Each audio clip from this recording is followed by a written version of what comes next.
अगर कोई बोलता है मेरे पास कुंडली नहीं है, मेरे पास डेट ऑफ बर्थ नहीं है, so we can cast a प्रश्न chart, we can ask that particular person, क्या आपके बेटे की कुंडली है? Now it is very very important to understand, बेटे की कुंडली जरूरी है। अगर बेटा नहीं है तब हम बेटी की कुंडली लेंगे।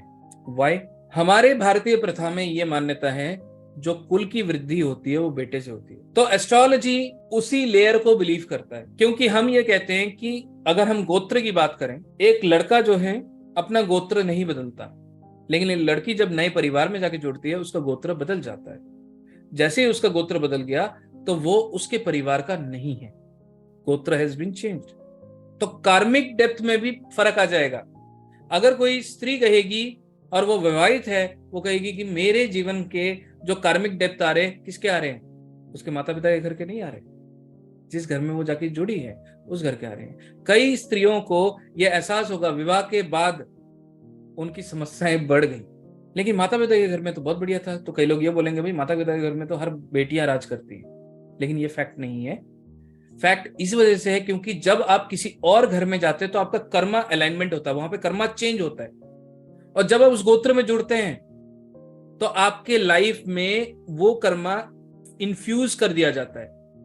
That is the way of Karma is behaving.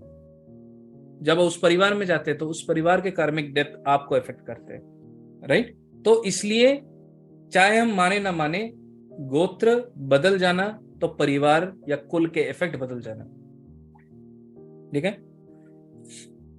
तो मेल के केस में जो ये कुल की हम बात कर रहे हैं वहां पे हम उस चीज को ध्यान देंगे, और फीमेल के केस में वहां पे वो ट्रांसफॉर्मेशन है, चेंजेस हैं, उस चीज को हम देखने की कोशिश करेंगे। तो इसका मतलब है by the chart we will able to understand and we can suggest remedies. Now we will say is remedies is going to help, is remedies going to help? Yes. Why? Because we are talking about karma. अभी तक इतनी देर से कर्मा कर्मा बोल रहे हैं। Now remedies which will be suggested in the form of Karma.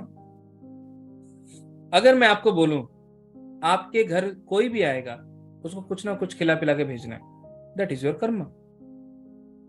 किसको भेजना है जी? जिनका बृहस्पति 2 होता है। If anybody is having Jupiter in second, उनको कर्मा ठीक करने का ये तरीका है, they need to feed the person जो भी उनके घर में आ रहा है, लेकिन ध्यान रखे उस चक्कर में कुछ चुरा के ना ले जाए,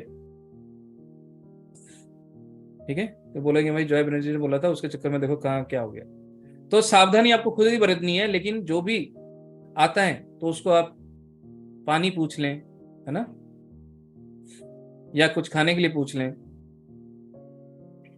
तो that is going to help, that is a part of a karma, ठीक है? तो ऐसे कई कॉम्बिनेशन है जिसके ऊपर मैं बात करूंगा। That is why we fused karma and astrology, how the astrology can help. अब आपको क्या मिला? There is a direction according to the placement, right? Now you got a direction, that is karma and that is remedy, right? That is karma and that is also remedy. So it is a simple steps to follow.